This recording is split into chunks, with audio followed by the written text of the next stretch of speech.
Alright, Trump wobbled on stage for his rally in Michigan today where he was supposed to be talking about the economy, he was supposed to be talking about manufacturing, but he couldn't stop talking about personal grievances and using vacuous rhetoric that doesn't actually solve any of the on-the-ground problems. Now, this rally was held only hours after Trump essentially bullied Zelensky to his face. Zelensky said, "Hey, I hope we can have better relations," and Trump said, "It takes two to tango, we'll see about that." I mean, it really seemed like Trump feels more bad for Putin than he does for Zelensky, but I've already covered that in other videos. Let's talk about this rally that Trump held in Michigan today. I honestly don't know how the race is this close. I mean, of course, the American people aren't known for being super intelligent voters all of the time, but I really don't get the attraction here. I really don't understand how this man, this criminal, isn't seen for what he is on the national stage. In this clip, he says that VP Harris will confiscate your car.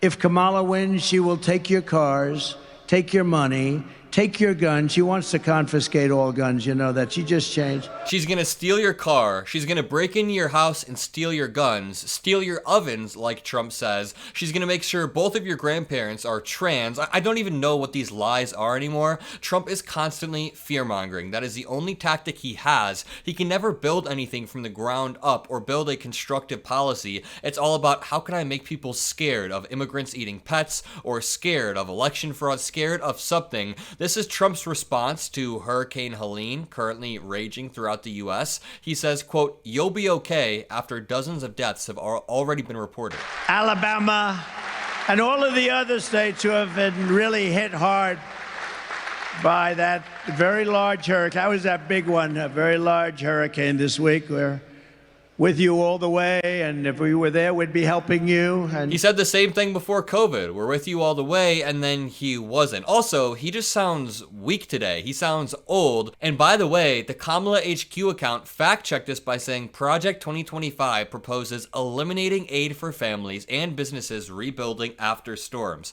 So Trump is out here, again, using vacuous rhetoric, saying that he's going to help the people with Hurricane Helene, but he supports a project that does the exact opposite. In the same way that Trump uses vacuous rhetoric saying drill baby drill when we're drilling at incredibly high rates, actually historic rates. He says build the wall when he couldn't get that done in his first term. He wants to repeal the Affordable Care Act, but only as concepts of a plan. Here's a clip of Trump talking about Elon Musk.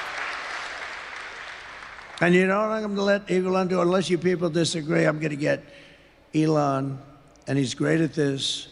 He's going to be our cost cutter. I think he can save trillions, right? Did you guys hear that slur at the beginning? Let me back up really quickly. And you know what I'm going to let Elon do? Unless you people disagree, I'm going to... How is this man? I don't know what he's saying there. Let's go back to where we were. Right? He wants to do it so badly. I don't think I can get him full-time because he's a little bit busy sending rockets up and all the things he does. But tweeting. But he's so much into that. He said the waste in this country is crazy, and we're going to get Elon Musk to be our cost cutter. He's going to do it for zero. He doesn't want anything.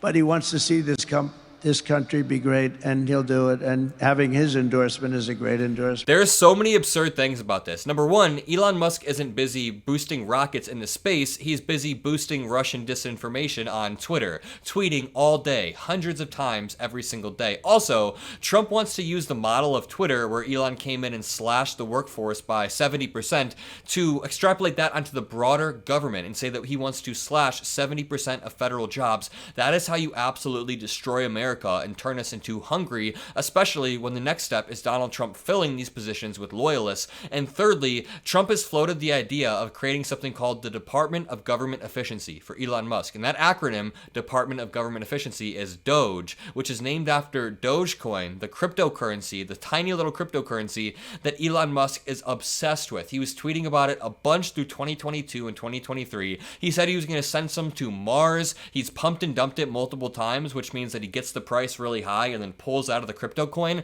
Look up Dogecoin. It's absolutely insane that he got away with that. This is Trump talking about Nancy Pelosi. By the way, did you see yesterday, 2 days ago? So I'm not much into this stuff, but Visa crashed because the government went after. The government filed a big suit against Visa. Nancy and her husband sold their stock the day before it was announced. Nancy Pelosi. So why don't we get some AG somewhere like in a Republican territory, and why don't we get them to do a little investigation?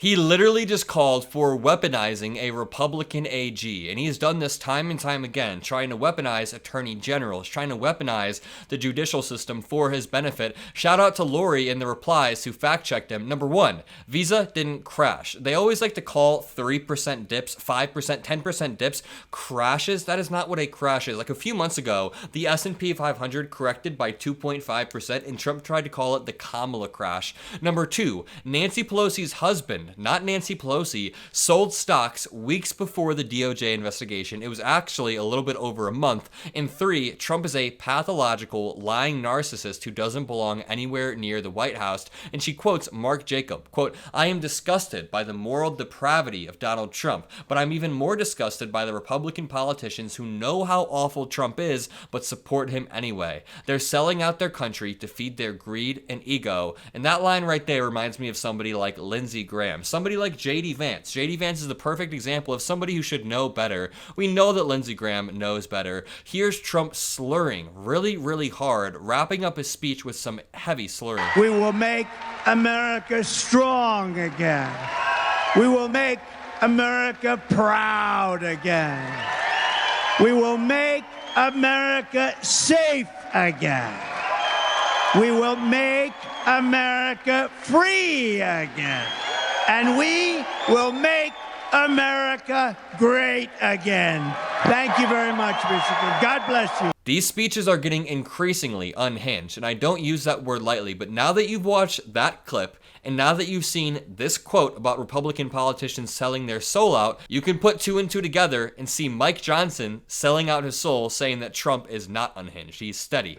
Imagine if Kamala Harris was the commander-in-chief at a dangerous moment like this. We're on the verge of World War III. This is the most dangerous time since World War II, and you have to have steady hands at the wheel. You've got steady hands at the wheel, Mike Johnson says. The dude who can't stop himself from shouting on stage at his rallies. The dude who bullied our liberal ally Zelensky to his face when Zelensky looked at him and said, "Hey, I hope we can strengthen our relationships in the future." Trump said, "We'll see about that. It takes two to tango." It really does seem like Trump has more empathy for Putin than he does our liberal allies. If Trump loses, he claims foul. If Trump loses a court case, an election, anything, he throws a temper tantrum. So to say that he is the steady hand, he will have a steady hand on the wheel, is absolutely laughable. Meanwhile, VP Harris has ran an A+ campaign. She's been a DA, an AG, she's been a senator, she's a lawyer. She has all of these accomplishments that Trump can't even touch. So to say that he's a steady hand is absolutely absurd. If you guys agree, if you appreciate what I do,